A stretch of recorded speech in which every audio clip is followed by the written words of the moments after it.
ನಮಸ್ಕಾರ ವೀಕ್ಷಕರೇ, ಸುಹಾಸಿನಿ ಕಾರ್ಯಕ್ರಮಕ್ಕೆ ಪ್ರೀತಿಯ ಸ್ವಾಗತ. ಹೃದಯ ನಮ್ಮ ದೇಹಕ್ಕೆ ಬೇಕಾಗುವಂಥ ಅತಿ ಮುಖ್ಯವಾದ ಅಂಗ.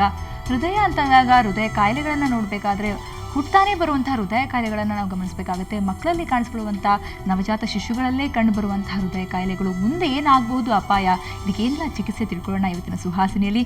ಮತ್ತೊಮ್ಮೆ ಕಾರ್ಯಕ್ರಮಕ್ಕೆ ಸ್ವಾಗತ. ನಾನು ನಿಮ್ಮ ಗೆಳತಿ ಸಬೀತಾ.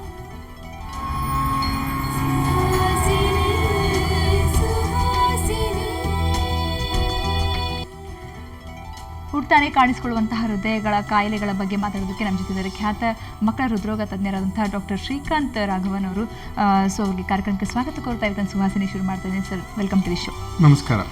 ಸೊ ಮೊದಲಾಗಿ ಹೃದಯ ಕಾಯಿಲೆ ಅಂದ್ರೆ ತುಂಬ ಭಯ ಬೀಳುವಂಥ ಒಂದು ಪರಿಸ್ಥಿತಿ ಇದೆ. ಯಾಕಂದರೆ ಹೃದಯ ಅಂತಂದ್ರೇ ಅಷ್ಟು ಇಂಪಾರ್ಟೆಂಟ್ ಅಂಗ, ಮತ್ತು ಹೃದಯ ಕಾಯಿಲೆಗಳು ಕೂಡ ಅಷ್ಟೇ ಅಪಾಯಕಾರಿಯಾಗಿರುತ್ತವೆ. ಹುಟ್ಟಾನೆ ಬರುವಂಥ ಹೃದಯ ಕಾಯಿಲೆಗಳು ಅಂತ ತೆಗೆದುಕೊಂಡಾಗ ಯಾವೆಲ್ಲ ಹಾರ್ಟ್ ಡಿಸೀಸ್ಗಳು ಕಾಣಿಸ್ಕೊಳ್ಳುತ್ತವೆ ಅಂತ ಹುಟ್ಟಾನೆ ಕಾಣಿಸ್ಕೊಳ್ಳುವ ಸುಮಾರು ವೆರೈಟಿಗಳು ಹಾರ್ಟ್ ಡಿಸೀಸಸ್ ಇದೆ. ಏನು ದೊಡ್ಡವರಿಗೆ ನಾವು ಮಾಮೂಲಾಗಿ ಮಾತಾಡೋದ್ರಿಂದ ಹಾರ್ಟ್ ಅಟ್ಯಾಕ್ ಅಂತಾನೆ ಮಾತಾಡ್ತೀವಿ. ಯಾಕಂದ್ರೆ ಅದು ಆರ್ಟರೀಸ್ ರಕ್ತ ಸುರಿಯುತ್ತಲ್ವಾ, ಅದರಲ್ಲಿ ಬ್ಲಾಕೇಜ್ ಇರುತ್ತೆ. ಅದು ಬಿಟ್ಟು ಸುಮಾರು ತರಾವರಿ ಹಾರ್ಟ್ ತೊಂದರೆಗಳು ಇರುತ್ತೆ. ಆ ತೊಂದರೆಗಳು ಸುಮಾರು ನೋಡಿದ್ರೆ ಹುಟ್ಟುವಾಗಿನಿಂದಾನೇ ಇರುತ್ತೆ. ರಂಧ್ರಗಳು ನೋಡಿದ್ರೆ ಸಿಕ್ಕಾಪಟ್ಟೆ ರಂಧ್ರಗಳು 50% ಆಫ್ ದಿ ಹಾರ್ಟ್ ಪ್ರಾಬ್ಲಮ್ಸ್ ಇರುತ್ತೆ. ಅದು ಬಿಟ್ಟು ಬ್ಲೂ ಬೇಬೀಸ್ ಅಂತ ಹೇಳ್ತೀವಿ. ಅದಾವುದು ಕನೆಕ್ಷನ್ ನಲ್ಲಿ, ಅದಾವುದು ಕೆಟ್ಟ ರಕ್ತ ಮತ್ತು ಒಳ್ಳೆ ರಕ್ತ ಮಿಕ್ಸ್ ಆಗಿ ಮಕ್ಕಳಿಗೆ ಒಂಥರ ನೀಲಿ ಕಲರ್ ಬರುತ್ತೆ. ನಮ್ಮೆಲ್ಲರಿಗೂ ಆಕ್ಸಿಜನ್ ಲೆವೆಲ್ಸ್ ನೋಡಿದ್ರೆ 100% ಇರಬೇಕು. ಇವರುಗಳಿಗೆ ತುಂಬಾ ಕಡಿಮೆ ಇರುತ್ತೆ, 50ರಿಂದ 60 ಆ ಥರ. ಸೊ ಈ ಥರ ತರಾವಾರಿ ಇರುವುದರಿಂದ ಇದ್ರ ಬಗ್ಗೆ ತುಂಬ ತಿಳ್ಕೊಂಡು ಕರೆಕ್ಟಾಗಿ ಟ್ರೀಟ್ಮೆಂಟ್ ಕೊಡುವರಂತೆ ನಿಮಗೆ ಡಯಾಗ್ನೋಸ್ ಮಾಡೋಕ್ಕೆ ಅವಕಾಶ ಇದೆ. ಮಾಡಿದರೆ ಚೆನ್ನಾಗಿ ಜೀವನ ಸಿಗೋಕ್ಕೆ ಅವಕಾಶ ಇದೆ. ಅದೇ ಹುಟ್ಟಾನೆ ಬರುವಂಥ ಹೃದಯ ಕಾಯಿಲೆಗಳು ಅಂದರೆ ಏನು ಲಕ್ಷಣಗಳು ಇರುತ್ತೆ ಅಂತ? ಇದರಲ್ಲಿ 3 ತರಾವಾರಿ ಇದೆ ಅಮ್ಮ. ಒಂದು ಏನಂದರೆ ಇದು ಹೊಟ್ಟೆನಲ್ಲಿ ಇರುವಾಗನೇ, ಗರ್ಭಿಣಿಯಾಗಿ ಇರುವಾಗನೇ ಹಾರ್ಟ್ ತೊಂದರೆಗಳು ಇರುತ್ತೆ. ಯಾಕಂದ್ರೆ ಹಾರ್ಟ್ ಫಾರ್ಮೇಶನ್ 8 weeks ನಲ್ಲಿ ಆಗ್ಬಿಡುತ್ತೆ.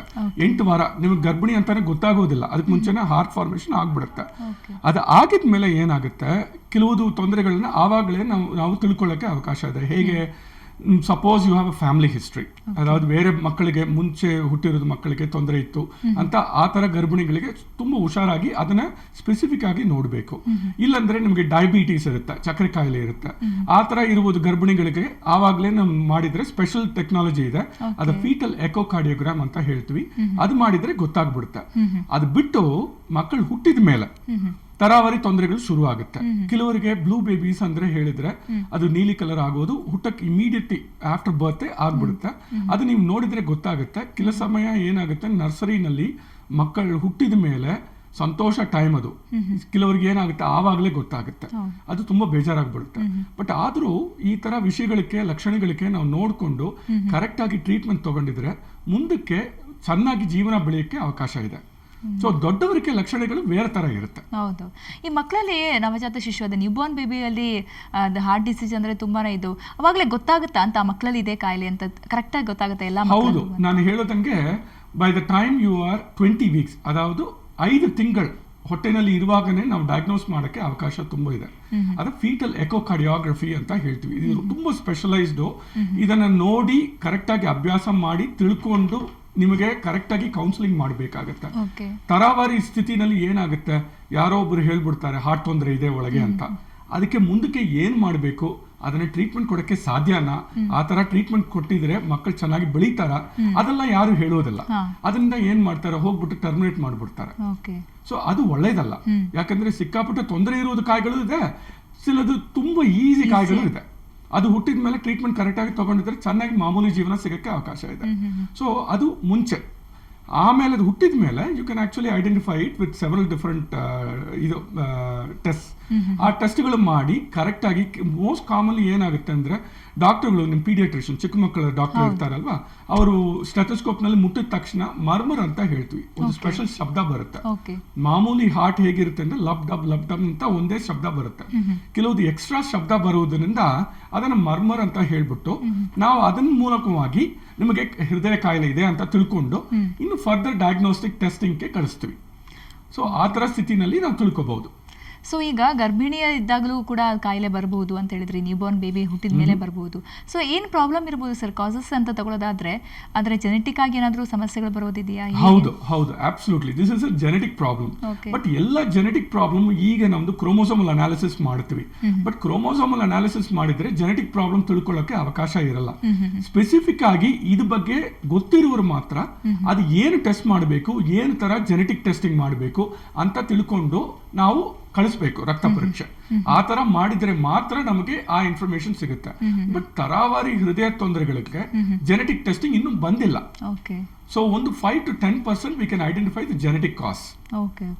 90% ಇನ್ನೂ ನಮಗೆ ಕರೆಕ್ಟ್ ಆಗಿ ಆ ಸೀಕ್ವೆನ್ಸ್ ನಮ್ಗೆ ಗೊತ್ತಾಗ್ತಾ ಇಲ್ಲ. ಆ ಸೀಕ್ವೆನ್ಸ್ ಗೊತ್ತಾಗಿದ ಮೇಲೆ ಅದಕ್ಕೆ ಒಂದು ಟೆಸ್ಟ್ ಮಾಡೋಕ್ಕೆ ಅವಕಾಶ ಇದೆ. But it will happen very soon. ಇನ್ನೊಂದು 5 ವರ್ಷ ಒಳಗೆ will be able to screen all those patients. In case ನಾವು ಚಿಕ್ಕ ಮಕ್ಕಳಿದ್ದಾಗ ಐಡೆಂಟಿಫೈ ಮಾಡೋಕ್ಕಾಗಲಿಲ್ಲ, ನ್ಯೂಬೋರ್ನ್ ಬೇಬಿಯಲ್ಲಿ ಆ ಸಮಸ್ಯೆ ಇತ್ತು, ಐಡೆಂಟಿಫೈ ಮಾಡೋಕ್ಕಾಗಲಿಲ್ಲ, ಮುಂದೆ ಅಡಲ್ಟ್ ಆದಾಗ ಅವ್ರಿಗೆ ಏನು ಸಮಸ್ಯೆ, ರಿಸ್ಕ್ ಅಂತ ಅನ್ನೋದಾದ್ರೆ ಏನಾಗ್ಬೋದು? That's an excellent question. ಏನಕ್ಕಂದ್ರೆ ನಾವು ಏನು ಅನ್ಕೊಳ್ತೀವಿ, ದೊಡ್ಡವರಿಗೆ ಹೃದಯ ರೋಗ ಬಂದ್ರೆ ಅದೆಲ್ಲ ಹಾರ್ಟ್ ಅಟ್ಯಾಕ್ ಅಂತ ಅನ್ಕೊಳ್ತೀವಿ. ಅದು ನಿಜ ಇಲ್ಲ.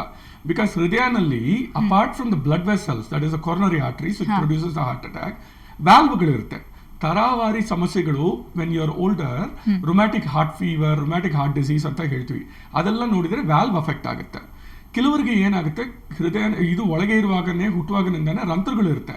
ಆ ರಂಧ್ರಗಳು ಪದೇ ಪದೇ ತೊಂದರೆ ಕೊಡ್ತಾ ಇರುತ್ತೆ. ಅವ್ರೇನು ಅನ್ಕೊಳ್ತಾರೆ, ಬರೀ ಕೆಮ್ಮು ನೆಗಡಿ ಬರುತ್ತೆ, ಆ ನೆಗಡಿ ವಾತಾವರಣದಿಂದ ಅಂತ ಅನ್ಕೊಳ್ತಾರೆ. ಬಟ್ ಆಕ್ಚುಲಿ ಹೃದಯ ತೊಂದರೆಯಿಂದ ಬರಬಹುದು.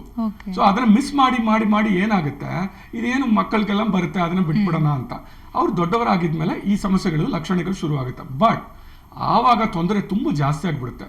ಒಂದು ತಲೆನೋವು 2 ತಲೆನೋವು ಆಗ್ಬಿಡುತ್ತೆ. ಏನಾಗುತ್ತೆ ಅಂದ್ರೆ ಹೃದಯ ಬಿಟ್ಟು ಶ್ವಾಸಕೋಶಕ್ಕೂ BP ತುಂಬಾ ಜಾಸ್ತಿ ಆಗ್ಬಿಡುತ್ತೆ. ನಮ್ಮ ಮಾಮೂಲಿ ಮೈ BP ಹೇಳ್ತೀವಲ್ಲ, ಹೈಪರ್ ಟೆನ್ಷನ್ ಅಂತ, ಅದೇ ತರ ಶ್ವಾಸಕೋಶ ಒಳಗೆ ಕೂಡ ನಮಗೆ BP ಜಾಸ್ತಿ ಆಗ್ಬಿಡುತ್ತೆ. ಆ ತರ BP ಜಾಸ್ತಿ ಆಗಿದ್ಮೇಲೆ ನಾವು ಆಪರೇಷನ್ ಮಾಡುವುದು ತುಂಬಾನೇ ಕಷ್ಟ. ನಿಮಗೆ ಜೀವನಕ್ಕೆ ರಿಸ್ಕ್ ಜಾಸ್ತಿ ಆಗ್ಬಿಡುತ್ತೆ. ಸೊ ಆ ಸ್ಥಿತಿ ಬರಕ್ ಮುಂಚೆನೆ ನಾವು ಅದನ್ನ ಕರೆಕ್ಟ್ ಆಗಿ ತಿಳ್ಕೊಂಡು ಟ್ರೀಟ್ಮೆಂಟ್ ತಗೊಂಡಿದ್ರೆ ನಿಮಗೆ ಜೀವನ ಪೂರ್ತಿ ಸಿಗಕ್ಕೆ ಅವಕಾಶ ತುಂಬಾ ಇದೆ. ಅದು ಬಿಟ್ಬಿಟ್ರೆ ನಿಮಗೆ ಜಾಸ್ತಿ ತೊಂದರೆಗಳು, ಸಮಸ್ಯೆಗಳು ಶುರುವಾಗುತ್ತೆ. ಕೆಲಸ ಮಾಡೋಕ್ಕಾಗಲ್ಲ. ಪ್ರತಿ ಸತಿ ನನಗೆ ಬರೋವರು ದೊಡ್ಡವರು ಹೃದಯ ರೋಗಿಗಳು ಬರ್ತಾರೆ ಅಂದ್ರೆ ಸುಸ್ತಾಗುತ್ತೆ ಅಂತ ಹೇಳ್ತಾರೆ. ಅದು ಏನಕ್ಕೆ ಸುಸ್ತಾಗುತ್ತೆ ಅಂತ ಗೊತ್ತಿರಲ್ಲ. ಅಂಡ್ ದೊಡ್ಡವರಾಗಿದ್ಮೇಲೆ ಈ ಶಬ್ದಗಳು ಕೂಡ ಅಷ್ಟೊಂದು ಚೆನ್ನಾಗಿ ಕೇಳುವುದಿಲ್ಲ. ಸೊ ನಾವು ಡಾಕ್ಟರ್ಗಳು ತಿಳ್ಕೊಳ್ಳೋಕೆ ಕಷ್ಟ ಅವ್ರಿಗೆ. ಸೊ ಬೇರೇನೋ ತೊಂದರೆ ಅಂತಾನೆ ಅನ್ಕೊಂಡು ಪೋಸ್ಟ್ಪೋನ್ ಆಗ್ತಾ ಇರುತ್ತೆ. ಸೊ ಈ ತರ ತೊಂದರೆ ಇದ್ರೆ ನೀವು ತಕ್ಷಣ ಡಾಕ್ಟರ್ ಹತ್ರ ನೋಡ್ಬಿಟ್ಟು ಅವ್ರ ಹತ್ರ ಕೇಳಬೇಕು, ಹೃದಯದಲ್ಲಿ ತೊಂದರೆ ಇರಕ್ಕೆ ಸಾಧ್ಯನಾ ಅಂತ. ಸೊ ಮಗುವಾಗಿದ್ದಾಗ ಒಂದು ಹೃದಯ ಸಮಸ್ಯೆ ಏನೋ ಗೊತ್ತಾಯ್ತು ಅನ್ಕೊಳ್ಳಿ ಡಾಕ್ಟರ್, ಈಗ ಅವ್ರು ಅಂದ್ರೆ ಅವ್ರದ್ದು ಲೈಫ್ ಟೈಮ್ ಅಂತ ಅನ್ನೋದಾದ್ರೆ ಎಷ್ಟುವರೆಗೂ ಏನು ಅಪಾಯನೇ ಇಲ್ಲ ದೊಡ್ಡವರಾಗೋವರೆಗೂ ಅನ್ನೋದು ಇದೆಯಾ? ಅಥವಾ ಇದೆ ಕೆಲವು ರಂಧ್ರಗಳು ದೊಡ್ಡವರಾಗ ತನಕ ಒಂದು 35 years 40 years ತನಕ ತೊಂದರೆ ಕೊಡುವುದಿಲ್ಲ. ಆ ತೊಂದರೆಗಳು ಹೇಗೆ ಬರುತ್ತೆ ಅಂದ್ರೆ ಒಂದೊಂದು ಕೆಲವು ಸದ್ದಿನಲ್ಲಿ ಹಾರ್ಟ್ ಬೀಟ್ ಮಿಸ್ ಆಗುತ್ತೆ. ಸೊ ಅದು ಏನು ಅಂತ ಅನ್ಕೊಂಡು ನಾನು ಹೆದರ್ಸ್ಕೊಂಡಿದ್ದೀನಿ ಅಂತ ಅನ್ಕೊಂಡು ಬಿಟ್ಬಿಡ್ತಾರೆ. ಬಟ್ ಆಕ್ಚುಲಿ ಒಳಗೆ ನೋಡಿದ್ರೆ ದೊಡ್ಡ ರಂಧ್ರ ಇರುತ್ತೆ. ಬಟ್ ಆ ರಂಧ್ರಗಳಿಗೆ ದೊಡ್ಡವರಾಗಿದ ಮೇಲೂ ಟ್ರೀಟ್ಮೆಂಟ್ ಕೊಡಕ್ಕೆ ಅವಕಾಶ ಇದೆ. ಟ್ರೀಟ್ಮೆಂಟ್ ಕೊಟ್ರೆ ಚೆನ್ನಾಗಿ ಜೀವನ ಸಿಗಕ್ಕೇನೋ ಅವಕಾಶ ಇದೆ. ಸೊ ಏನಿದ್ರು ಲೇಟ್ ಆಗ್ಬಿಟ್ಟಿದೆ ಅಂತ ಅನ್ಕೊಂಡು ಸುಮ್ಮನೆ ಕೂತ್ಕೊಳ್ಬಾರ್ದು. ಆವಾಗ್ಲೂ ಟ್ರೀಟ್ಮೆಂಟ್ ನಾವು ಚಿಕಿತ್ಸೆ ತಗೊಂಡಿದ್ರೆ ಆ ಚಿಕಿತ್ಸೆನಿಂದ ನಾವು ಕರೆಕ್ಟ್ ಲೈಫ್ ಕೊಡಕ್ಕೆ ಅವಕಾಶ ಇದೆ. ಮುಂದಕ್ಕೆ ನಾವು ಏನ್ ಮಾತಾಡೋಣ ಅಂದ್ರೆ ಹೇಗೆ ಟ್ರೀಟ್ಮೆಂಟ್ ಕೊಡ್ಬೋದು ಅಂತಾನೆ ನಾನು ಹೇಳ್ತೇನೆ ನಿಮ್ಗೆ. ಡಯಾಗ್ನೋಸ್ ಅಂತ ತಗೊಳ್ಳೋದಾದ್ರೆ ಪರೀಕ್ಷೆಗಳು ಯಾವೆಲ್ಲ ಮುಖ್ಯವಾಗಿ ಪರೀಕ್ಷೆಗಳು ಮಾಡ್ಕೋಬೇಕಾಗುತ್ತೆ ಇದಕ್ಕೆ ಅಂತ? ಇದಕ್ಕೆ ಮೋಸ್ಟ್ ಇಂಪಾರ್ಟೆಂಟ್ ಅಂತ ಹೇಳಿದ್ರೆ ಬರೀ ಚಿಕ್ಕ ವಯಸ್ಸಿನಲ್ಲಿ ಮಾಡುವಾಗಿದ್ರೇನು ದೊಡ್ಡ ವಯಸ್ಸಿನಲ್ಲಿ ಮಾಡುವಾಗಿದ್ರೇನು ಮೋಸ್ಟ್ ಇನ್ಫಾರ್ಮೇಶನ್ ನಮ್ಗೆ ಸಿಗುವುದು ಎಕೋಕಾರ್ಡಿಯೋಗ್ರಾಮ್ ಅಂತ ಒಂದು ಪರೀಕ್ಷೆ ಇದೆ. ಅದು ಸಾಮಾನ್ಯವಾಗಿ ಮಾಡಕ್ಕೆ ಒಂದು ಮಿಷಿನ್ ಇರುತ್ತೆ. ಆ ಮಿಷಿನ್ ಇಂದ ನಮ್ಗೆ ಏನು ತೊಂದರೆ ಬರುವುದಿಲ್ಲ, ನೋವು ಏನು ಬರುವುದಿಲ್ಲ. ಬಟ್ ಅದರಿಂದ ನಮ್ಗೆ ಒಳ್ಳೆ ಹಾರ್ಟ್ ಒಳಗೆ ಏನು ತೊಂದರೆ ಇದೆ ಅಂತ ತಿಳ್ಕೊಳ್ಳೋಕೆ ಇಮೇಜಸ್ ಸಿಗುತ್ತೆ. ಆ ಫೋಟೋಗಳ ಮೂಲಕವಾಗಿ ನಾವು ಕ್ಲಿಯರ್ ಆಗಿ ಏನು ತೊಂದರೆ ಅಂತ ತಿಳ್ಕೊಬಹುದು. ಸೊ ಒಂದು ಟೆಸ್ಟ್ ಮಾಡ್ಬೇಕಂದ್ರೆ ಈ ತೊಂದರೆಗಳಿಗೆ ಅದೇ ಟೆಸ್ಟ್ ಬೆಸ್ಟ್. ಓಕೆ, ಅಂದ್ರೆ ಈಗ ಟೆಸ್ಟ್ ಅಂತ ಹೇಳಿದ್ರೆ ನೀವು ಅದು ಅಂದ್ರೆ ಗೊತ್ತಾದಾಗಲೇ ನಾವು ಆ ಪರೀಕ್ಷೆಗಳನ್ನೆಲ್ಲ ಮಾಡ್ಕೊಳಕ್ ಹೋಗ್ತೀವಿ. ಸೊ ಅದು ಕೆಲವು ಡಾಕ್ಟರಿಗೆ ಅಂದ್ರೆ ಅದನ್ನ ಗುರುತಿಸುವಲ್ಲಿ ಎಲ್ಲೋ ಫೇಲ್ ಆಗಬಹುದು. ಸೊ ರಿಸ್ಕ್ ಅಂತ ಅನ್ನೋದಾದ್ರೆ ಅದು ಎಷ್ಟು ಮಟ್ಟಿಗಿದೆ ಅಂತ ನೀವು ಹೇಳೋದು ಮಾತು ಕರೆಕ್ಟ್. ಏನಕ್ಕಂದ್ರೆ 2 ಕಡೆನೂ ತೊಂದರೆ ಇರಬಹುದು. ಕೆಲವು ಸತಿ ವಿ ವರ್ಕ್ ಆನ್ ಸಸ್ಪಿಷನ್, ಈ ತರ ಇರಬಹುದು ಅಂತ ಒಂದು ಅಂದಾಜಿನಲ್ಲಿ ನಾವು ಟೆಸ್ಟ್ ಕಳಿಸ್ತೀವಿ. ಸೊ ಆ ತರ ನೀವು ಯೋಚನೆ ಮಾಡಿಲ್ಲ ಅಂದ್ರೆ ಇದಕ್ಕೆ ಮಿಸ್ ಆಗಕ್ಕೆ ಅವಕಾಶ ಇದೆ. ಓಕೆ. ಬಟ್ ಅದರಿಂದ ನಾನು ಏನು ಹೇಳ್ತಾ ಇದ್ದೀನಿ ಅಂದ್ರೆ, ಈ ತರ ಸಮಸ್ಯೆಗಳು ಬರುವಾಗ ನೀವು ಟ್ರೀಟ್ಮೆಂಟ್ ಪದೇ ಪದೇ ತಗೊಳ್ತೀರ ಅನ್ಕೊಳ್ಳಿ, ಆ ಟ್ರೀಟ್ಮೆಂಟ್ ನಲ್ಲಿ ವಾಸಿ ಆಗಲ್ಲ ಅಂದ್ರೆ ನೀವು ನೆಕ್ಸ್ಟ್ ನೀವು ಹುಡುಕ್ಬೇಕು ನೆಕ್ಸ್ಟ್ ತೊಂದರೆ ಏನಂತ. ಸೊ ಇದ್ರ ಬಗ್ಗೆ ನೀವು ಮಾತಾಡಿದ್ರೆ ಅವ್ರಿಗೆ ಗೊತ್ತಾಗ್ಬಿಡುತ್ತೆ, ಇವ್ರಿಗೆ ಏನೋ ಗೊತ್ತಿರುತ್ತೆ, ಇದ್ರ ಬಗ್ಗೆ ಅವ್ರು ಯೋಚನೆ ಮಾಡ್ತಾ ಇದ್ದಾರೆ, ಸರಿ ಒಂದು ಎಕೋಕಾರ್ಡಿಯೋಗ್ರಾಮ್ ಟೆಸ್ಟ್ ಕಳಿಸೋಣ ಅಂತ ಕಳಿಸ್ಬಿಡ್ತಾರೆ. ಆದರೂ ಎಕೋಕಾರ್ಡಿಯೋಗ್ರಾಮ್ ಎಲ್ಲ ಕಡೆನೂ ಮಾಡೋದು ಒಳ್ಳೇದಲ್ಲ. ಇದ್ರ ಬಗ್ಗೆ ಕ್ಲಿಯರ್ ಆಗಿ ತಿಳ್ಕೊಂಡು ಅವ್ರು ಮಾಡಕ್ಕೆ ನಾವು ಆಕ್ಚುಲಿ ಎನಿ ಟೆಸ್ಟ್ ಮಾಡಬೇಕಂದ್ರೆ ಮಿಷಿನ್ಗಳಿದೆ, ಆ ಮಿಷಿನ್ ನಲ್ಲಿ ಬರುವುದು ಇಮೇಜಸ್ ನಮ್ ಕಣ್ಣು ತಿಳ್ಕೊಂಡು ನಮ್ಗೆ ಅರ್ಥ ಮಾಡ್ಕೋಬೇಕು. ಆ ತರ ಅರ್ಥ ಮಾಡ್ಕೋ ಜಾಗ ಇದ್ರೆ ಅಲ್ಲಿ ಹೋಗೋದು ಮಾಡೋದು ಕರೆಕ್ಟ್. ಸುಮಾರು ಸಮಯ ಏನಾಗುತ್ತೆ, ಕೆಲವು ಟೆಕ್ನಿಷಿಯನ್ಸ್ ಮಾಡ್ತಾರೆ ಕೆಲ ಕಡೆ, ಅವ್ರು ಮಾಡ್ಬಿಟ್ಟು ನಾರ್ಮಲ್ ಅಂತ ಬರೆದು ಬಿಡ್ತಾರೆ, ಬಿಕಾಸ್ ಅವರು ಇದು ನೋಡಿ ನೋಡಿ ಅಭ್ಯಾಸ ಇಲ್ಲ ನೋಡಿ. ಸೊ ಅದರಿಂದ ಏನಾಗುತ್ತೆ, ಅವರು ಬಂದು ಅಯ್ಯೋ ಮಿಸ್ ಆಗ್ಬಿಟ್ಟಿದೆ ಅಂತ ನಾವು ನೋಡುವಾಗ ಬೇರೆ ತರ ಹುಡುಕ್ತಿವಿ. So this is a special expert speciality, ಇದು ತುಂಬಾ ಸ್ಪೆಷಲ್ ಏರಿಯಾ. ಇದನ್ನ ನೀವು ಅರ್ಥ ಮಾಡ್ಕೊಂಡು ಮಾಡಬೇಕಾಗಿರೋ ಒಂದು ಸ್ಥಿತಿ. ಓಕೆ ಡಾಕ್ಟರ್, ನಿಮ್ಮ ಜೊತೆ ಮಾತಾಡ್ತೀನಿ. ವೀಕ್ಷಕರೇ, ನಾವು ಮಾತಾಡ್ತಾ ಇದ್ದೀವಿ ಮಕ್ಕಳಲ್ಲಿ ಹುಡ್ತಾನೆ ಕಾಣಿಸ್ಕೊಳ್ಳುವಂತಹ ಹೃದಯ ಸಂಬಂಧಿ ಕಾಯಿಲೆಗಳು, ಸಮಸ್ಯೆಗಳೇನು ಅಂತ. ಹಾರ್ಟ್ ಅಟ್ಯಾಕ್ ಅಷ್ಟೇ ಅಲ್ಲ, ಅದ್ರ ಹೊರತಾಗಿ ಕೂಡ ಅನೇಕ ಹೃದಯ ಕಾಯಿಲೆಗಳಿದಾವೆ ಅಂತ ತಿಳ್ಕೊಳ್ಳೋಣ, ಹಾಗೇನೆ ಅದಕ್ಕೆ ಚಿಕಿತ್ಸೆ ತಿಳ್ಕೊಳ್ಳೋಣ. ಒಂದು ಚಿಕ್ಕ ಬ್ರೇಕ್ ನಂತರ ನೀವು ಕೂಡ ಕರೆ ಮಾಡಿ ನಿಮ್ಮ ಸಮಸ್ಯೆಗಳಿಗೆ ಪರಿಹಾರ ತಿಳ್ಕೋಬಹುದು. ಈಗ ಚಿಕ್ಕದೊಂದು ಬ್ರೇಕ್.